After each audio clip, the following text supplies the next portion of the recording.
Hey everyone, welcome back to the channel. It's Bumper here, back tonight with a new unboxing video. Okay, so tonight we're going to be looking at the new 4K second sight release of High Tension. Okay, I know I'm slightly late to the party with this on YouTube, but that's what happens when you order from Amazon and not from Second Sight directly. So there's all your specs and stuff, if you can see it.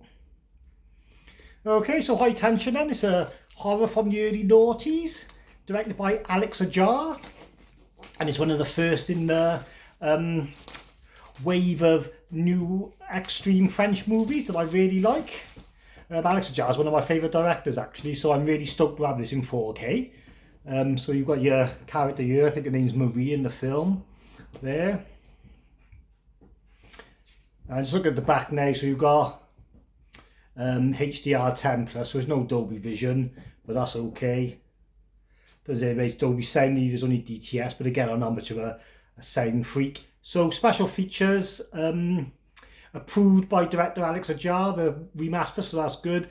And there's a new interview with him as well, so I'll be interested in seeing that. It's mainly interviews then.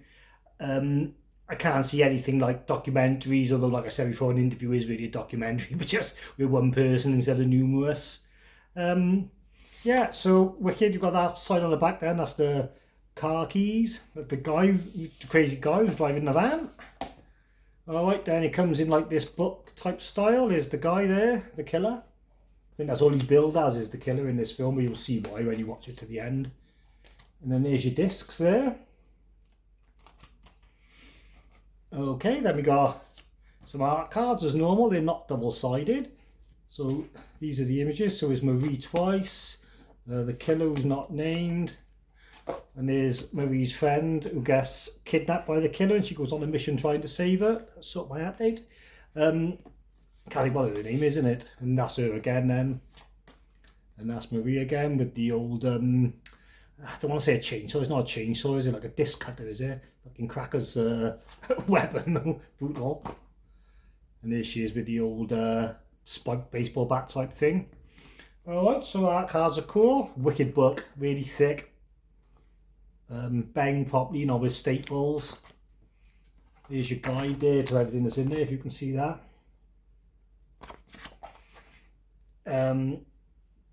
Just trying to see if I recognise the name of anyone who's wrote in there, but no, don't recognise it this time round. So yeah, lots of narrative, lots of pictures. Again, like I said, because Alexandre Aja's a director really interests me, he is one of my favourites working today. I will have a good read of that later and see if I can sort of pick up any useless knowledge. Alright then, so there's the hard box again. Okay. And then there's your slip, or your sleeve, whatever you want to call it, with all the features on. Okay, now you don't get much else in here, but like I said, I'm a huge fan of Alexandre Aja. He's one of my favourite directors. Working today, him, Guillermo del Toro and James Wan are probably my three favourites. So I've got quite a lot of other Alexandre Aja movies, so we're going to have to spend 5 minutes going through his career. Alright, so High Tension was his first movie. Like I said, that was of one of the first French extreme movies, along with like Martyrs and Inside, Frontiers, which is up there from Second Sight, and they're releasing Inside in a couple of weeks, so that's happy days. So they only really need to do Martyrs now, and a film called Them, although Them's not really that violent, but it's based on a true story, so it is pretty messed up. And then you have the you know, well, I was going to say a trifecta, but it's more than three, but you'll have all the bad boys there in nice box sets from Second Sight then. So anyway, Alexandre Aja, after he'd done High Tension, obviously he moved on to America then, and the first film he'd done, unbelievable remake, probably the best of the lot, The Hills Have Eyes. Amazing slipcover on this, not really relating to the film in any way. It's like a Mexican Day of the Dead design, but I had to get it when I see now you've got some bits and bobs there. Okay, so yeah, so this come in the remake boom in the noughties, but you know, unlike most of them, this one was good and in my opinion surpassed the original. So that was The Hills Have Eyes, really violent, so this put Alexandre Aja right on the map, this did, with horror fans. Alright, and then got another vehicle then of a movie with Keith Sutherland, Mirrors. Alright, so This one didn't do quite as well, really, as The Hills Have Eyes, but you know, I suppose he's limited to the script a bit. There's only so much hardcore violence you can put in this. It's more of a supernatural film, so there's a little bit of his comfort zone, but it's got Alex Aja all over it in the scene when, what's the actress's name? I should know now off the top of my head. Um, Amy Smart, she plays the sister, and she gets her comeuppance in the bath, and like all her jaw comes apart, and it is CGI, but it's just fucking wicked kill, I tell you. Absolutely awesome. It's got Paula Patton in as well, so yeah, pretty good film. Like Keith Sutherland, he goes to work in this shut down what's the word I'm looking for? Department store. You know what they're like in America, they're massive. And then he's just there to make sure no tramps going in and like or whatever, graffiti the place. And yeah, and it's haunted by this mirror, like, and it just stems from there. A pretty good film, I think, although it didn't critically do that well. Then the next film he done, I don't know him for some reason, but I put a poster here, and he done the Piranha remake. So another remake, and this is I think Joe Dante, did he do the original Piranha? And this had a scene with Richard Dreyfuss in as well, who was in the first Piranha, and he was in Jaws as well, obviously, so that was pretty good to see. And Piranha was really good. It came in the 3D boom, though. So, you know, it was a lot of gimmicky. There's a lot of the kills and all of relating to you watching it in 3D. It's got Kelly Brook in it as well, you know, like, I know she hasn't been in many films and she's not the best actress, but she looks good in a bikini. So, yeah, so that was Piranha. That was pretty decent. That was probably a return to form, really, after people were not impressed with mirrors. And then after that, then, I'm pretty sure he done Horns with Daniel Radcliffe. Now, this is a weird ass movie. Like, Daniel Radcliffe's like the devil, and he can just make anything happen like that. I haven't seen it for a while, but there's like this scene in the doctor's surgery where he just makes the receptionist and the doctor start having sex. Like, it's just so weird. But yeah, so there's your special features there and whatever. This is probably the one I've seen the least out of all his films. I've probably only watched it once, but it's definitely one I want to check out again. So yeah, that's another Alex Aja movie, Horns. And then he stepped into his comfort zone again with this one, The Ninth Life of Louis Drax. This one didn't do very well. That's why I've only got it on DVD. It's in the cellophane, but I watched it on a dodgy torrent when it first came out years ago. The Ninth Life of Louis Drax is based on a novel. It's got the guy from, is he in Breaking Bad, Aaron Paul? And Jamie Dornan, who's quite popular these days, although he does some TV stuff. It's about a boy, like, and he's, I don't know, is he on like life support or whatever? He's like really ill in a coma, but he can like communicate through his mind. I said Horns is the one I've seen at least, but this I've only seen this one once as well, so I do want to check this one out again. But anyway, if you're looking for something different, then The Ninth Life of Louis Drax. And then he came out with a big boy at the cinema.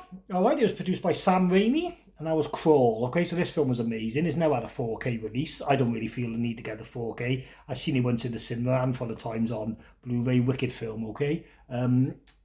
Man versus nature type movie about a girl who goes to save her father, who's trapped in the house during a hurricane. And yeah, it's all crocodiles, alligators, whatever you want to call them, loose. Again, it's a lot of CGI in this, but it works well, I gotta be honest. So yeah, a really good film, Crawl. Really worth watching. Then the other one I don't know because it went straight to Netflix, but his most recent film is called Oxygen. I put a poster up here. It's French language, but it's only like a one-person movie, so there's not a lot of dialogue in there anyway, so you don't need to worry really if you don't really like subtitles, because there's not a lot to follow anyway. So that was Oxygen. That was a pretty good film as well. Just to say as well with Alex Aja, he also is a bit of a producer as well. He's got a bit of a protege, a guy called Frank Calhoun. And the first one they done together, what have I done with that? Was the brilliant remake of Maniac. So if you look on the back, it'll tell you it's directed by Frank Calhoun, but it's produced by Alex Aja.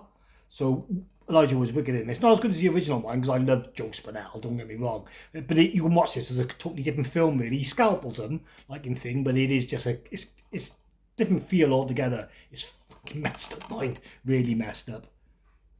So yeah, so that's produced by Alex Aja, but made by Frank Calhoun. And there's another one that Frank Calhoun done that was produced by Alex Aja. I haven't got it. I'll put a poster up here. It's called P2. It's a Christmas movie about a woman who gets locked in the car park under an office building on Christmas Eve, and the psycho guy who like looks after the place in the night, the caretaker, whatever you want to call him, you know, he's locked her in purposely, like, and he's got a game set up for her. There's a wicked killing this with a guy tied to a chair, and he just drives into him like, oh, it's savage, fair dues. Like, so the violence in most of these films is top notch. If you're into your gore, you know, Alex Aja, Frank Calhoun, they're the ones that you want to be checking out.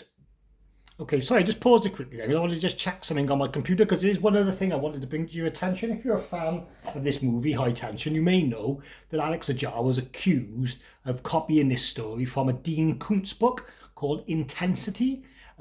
Although Alex Aja says he's never read the book in his life, but Intensity had a TV movie made with John McGinley. Again, I put a poster up here. It's really hard to get, but if you can get your hands on it, it's worth a watch. But again, they say that this is where Alex Aja copied all his ideas from this movie. I'm not so sure, to be honest, but you know what a conspiracy theorists are like. They'll come out with any old nonsense to back up their arguments. So yeah, so I just wanted to bring that up. That's worth looking into. Type it into Wiki, Dean Koontz Intensity, Alex Aja High Tension. You get to read about it and whatever. It did kick off for a bit, like, you know, that Dean Koontz guy, he wasn't happy at all, I don't think, in the late 90s when the film broke out. So yeah, that's worth having a look into. So anyway, I've been Bumper then. I hope you enjoyed this video and found out something new about the boss director Alex Aja, and I'll catch you on the next one.